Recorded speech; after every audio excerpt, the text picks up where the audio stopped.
Hi, welcome to week one of our course, Introduction to World Religions. I just want to give you some things to look out for this week as we start our study of world religions. And we're going to start with an examination of what is religion.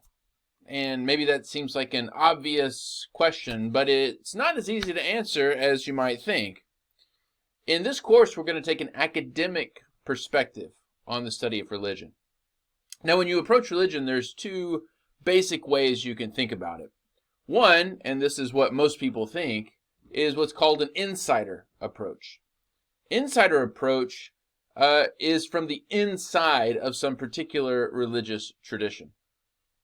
So if I'm a Christian, I'm going to think about other religions as a Christian in terms of my faith and my beliefs and my understanding of how the world is and who God is, etc.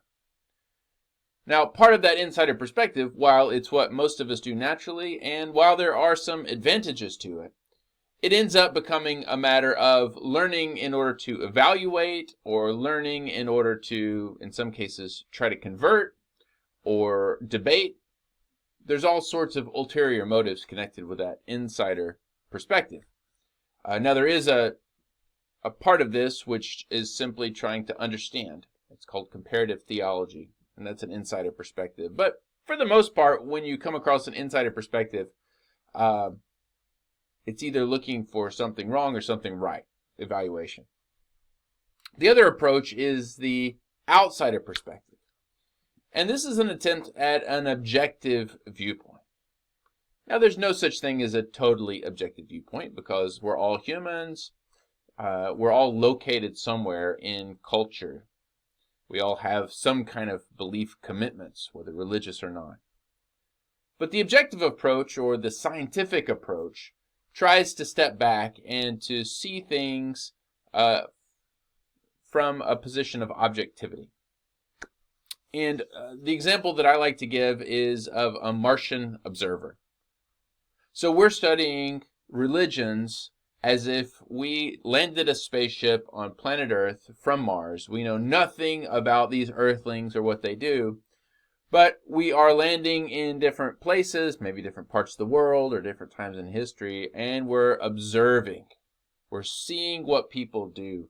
We're reading the texts that they've written, maybe their sacred text. We're listening to what they say. And then we're taking that all back to the mothership, and we're processing it, and so that we can figure out what these humans are up to when they do religion, or whatever it is that they call it. What this means is we're relying on our observations, first and foremost, and this is going to be important as you begin this course. I encourage you to begin trying to just name what you see. It's natural to rush to judgment. Here's what it means, to interpretation. But we're going to start in each of these religions that we study by simply observing, here's what people do. We might ask them, why do you think you do this? Or what do you think it means? But we can also base our conclusions on our observations.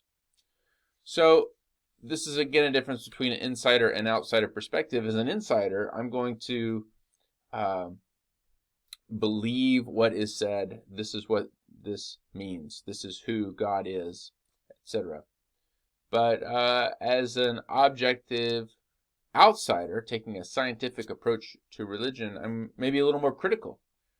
So what a person says may be different from what's actually going on for a variety of reasons.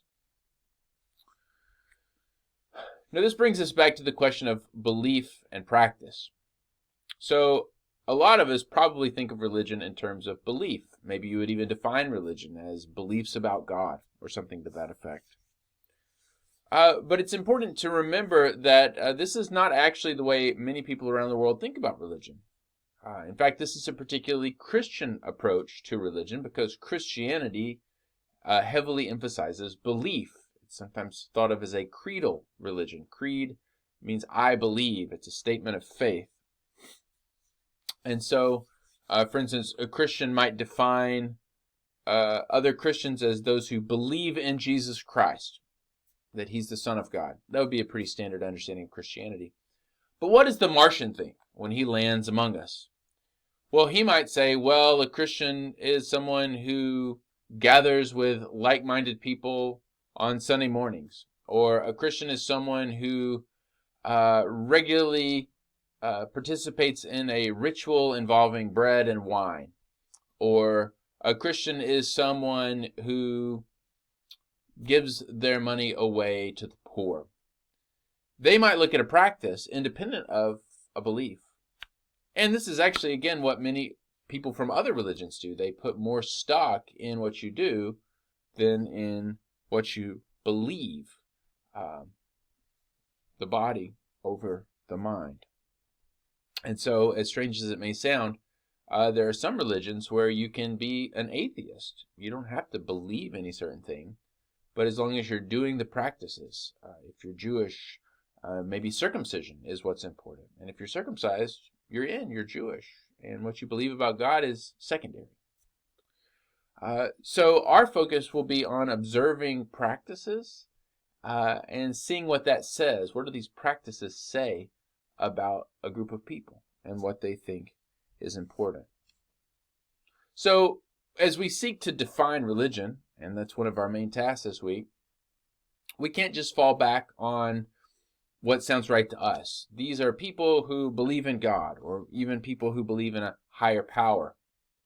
That approach to religion is sometimes called the essentialist approach, and Dr. Prothero will talk about this in your textbook.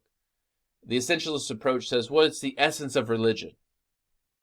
And for some people, that would be, again, belief in God, or worship of God, something like that. Well, it's very hard, it turns out, to use the essentialist approach to study religion. They're so diverse all over the world. So a second way to think about religion is in terms of its function. What does it do? Rather than looking for these essences. So the functionalist approach says, well, religion, it doesn't matter what you believe. Here are the common features. So we should expect in religion to have symbols, certain religious symbols. We would expect certain ritual practices. It's a common feature of religion. We would expect certain myths or foundational stories. So religions are groups of people who talk about the world through stories, through very important stories. And the technical term for this is a myth. Now, once we adopt the functionalist approach, this means we're going to be able to see religion differently in our world. In fact, some things are going to start to look like religions that we would not normally think of as religions. So, for example, just using those three characteristics of a religious function, I could apply it to my family's 4th of July celebration. And I could say, do I see myth, ritual, and symbol? Well, there's definitely symbols. I see all these American flags. That's a really powerful symbol. And I see fireworks. That's another symbol, very powerful symbol. And maybe I see other things like eagles.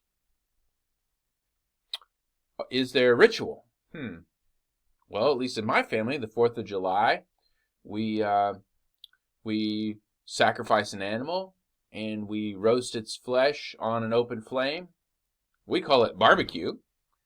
But how different is that really from ancient ritual sacrifices where we cut the meat and we heat it over a fire and maybe we say a prayer or we give thanks or we celebrate something, in this case, the nation's independence. There's also the ritual setting off of the fireworks, which is related to the Revolutionary War. Fireworks are a symbol of battle. So there are definitely some ritual actions. Some would argue that it's not really the 4th of July if you don't have a barbecue and fireworks. And lastly, is there a myth here? Is there a powerful foundational story? And the answer is absolutely. It's celebrating the independence of the nation. There's a lot of mythology around America. You can think of the stories that you learned when you were a child, the night ride of Paul Revere, George Washington bravely crossing the Delaware, John Hancock signing the Declaration of Independence. And these things are based in history, and there's truth to them, but we know that some of them are exaggerated or expanded because their purpose is not just to be dry history. The purpose of telling these stories is to say something about America, that they're courageous, that they're bold, that they face down tyranny. And these are stories, if you're an American, that define you, make you who you are. So when we take this functionalist approach to religion and we turn that lens on a lot of everyday activities, we begin to say, wow, a lot of things I didn't think of as religious turn out to have a kind of religious dimension. Or I can use the tools of religious studies to better understand aspects of my world. You know, when you stand up, since we're on the theme of America and American practices, if you're an American elementary school student, you probably stand up every morning and put your hand over your heart and you say a little Pledge of Allegiance to the flag. Well, if you were a Martian, that would look a lot like what people do in churches when they stand up and maybe they lift up their hands or they put them over their heart in a certain way and they pledge allegiance to God. So a Martian might see some similarities. In fact, a Martian might not be able to distinguish between the practices directed towards the nation and a practice directed towards a God. All this to say, you'll read about these things in your textbook. The academic study of religion has the potential to give us a new perspective on our world, to help us see ordinary things in new ways. And that's a really good thing. It also has the potential for us to develop respect for our neighbors in a new way, the things that they're doing, to see them maybe in terms of what we're doing, or to see them in their own right. And this has the potential for us to have a new awareness of our own practices. Well, I knew that going to church is religious practice, but I didn't realize that singing the happy birthday song has a kind of ritual dimension to it at a birthday party. And a Martian might not be able to tell the difference. You know, what's going on there? What am I honoring? What am I saying is valuable in my life? And so on. So I can use these insights from the study of religion to actually look back on my own practices and think maybe differently about myself. So there are many advantages to this scientific approach or objective approach to the study of religion. It can really open our eyes to see our world, our neighbors, and ourself in a new kind of way. I hope that this is also your experience as you jump in to chapter 1 this week and we prepare to think about what religion means.